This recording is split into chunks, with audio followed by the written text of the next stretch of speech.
All right, I am very late on this, so I'm sorry. All right, I make mistakes too, as many people in the comments point out all the time. It's funny as a commentator and reacting to things and giving my opinion, my opinion on things. People seem to think that your opinion can be wrong. Now, sure, you could have a differing opinion, but somebody's not wrong or an idiot for having a certain opinion. Now, if you're ignoring facts, yeah, that could make you an idiot.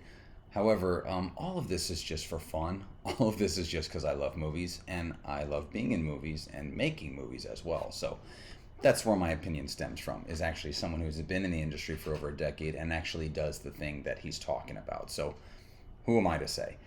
Anyway, F1 is one of those movies, y'all, and I'm gonna kind of have it playing in the background here. F1 is one of those movies where there's some hype for it, and then people go see it, and then they're like, it's really good, and you're like, do I want it to be good so bad. It's from the maker of Top Gun Maverick, which was best movie of the year that it came out, and you don't want to lose that magic, right? There's a little bit of like nervousness that the anticipation and the buildup of it's not going to live up to the hype. So I tried to ignore a lot of that this time and just go in with like a completely blank slate. And boy, was I happy that I did that. This movie hit, struck chords with me on so many levels. I love underdog stories. I love comeback stories. I like Brad Pitt as an actor. As a person, that's a different story. He's been in a lot of controversial crap, in the last couple of years. But as an actor, he's very fun to watch. And this movie is intense. It has a lot of heart. And I think the character arcs in this are really fleshed out well, especially the character that is played. Brad Pitt's character goes somewhere and gets this redemption arc, gets this last chance arc, and it's really beautiful the way that they do it. Kind of does have that Top Gun Maverick feel. But Damson Idris, his character arc is a very defined and very strong, and it's clear. And I think the way he progresses is, like when you're learning something new for the first time, something that's like important, and you're stuck in your old way. You don't just learn the new thing and then immediately jump over to it. And in some movies, people take leaps that are way too big, way too fast. And I think what this movie does really well is Damson's character, Joshua Pierce, really does not like Brad Pitt's character, Sonny Hayes, in the beginning. And it takes him almost the entire movie to come around.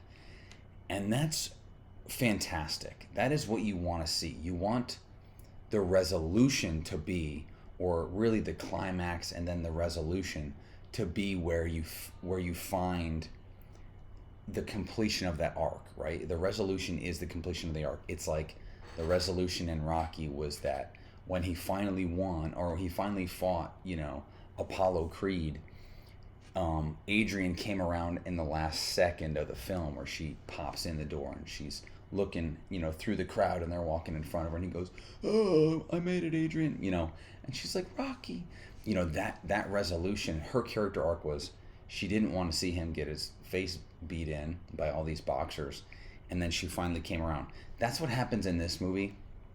And for filmmakers out there, people want to see the arc finished in the resolution. They don't want people to come around so fast. It's not realistic. There is a legitimate tension between these two people the entire film. And then you think he's coming around, and then he makes dumb moves. And then you think he's coming around, and he's in and out, right? But that's how we are as humans, right? That's how we are. We actually go in and out of being convinced, and then finally at some point in our lives we're convinced of whatever thing we're talking about, whether it's hating somebody or liking somebody, or believing in something or not believing in something.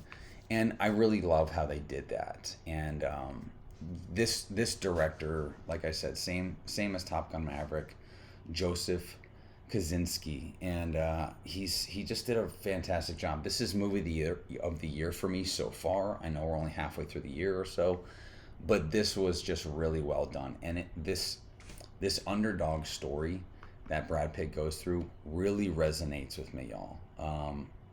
I actually had genuine tears during this movie because I felt so strongly about this character, and the way that they build up these races. There's a lot of tension, and I'm telling you, I was in my seat actually going, yeah, come on. I was actually like fully invested in a film, and when a film can make me do that, and I'm never taken out of it. The only reason I was taken out of this film is because some doofus had their ringer on their cell phone, and I wanted to throw my drink at this guy's head. No, I wouldn't really do that, but that was the only thing that annoyed me, which has nothing to do with the movie. It has to do with rude people. But this movie is fantastic. 100% recommend. Please go see it in theaters. Support movies like this. New IPs that have heart, great storytelling, great action, very intense cinematography, job well done all the way around. This is an 8.5 out of 10. This is a fantastic flippin' movie, and I'm definitely going to watch it again when it comes out on, I think Apple Plus made this. So good job for them. They caught a great script and casted a great group of people. I have really no complaints about this movie. Legitimately at all. Not that I can think of. So great movie. Go see it. That's it.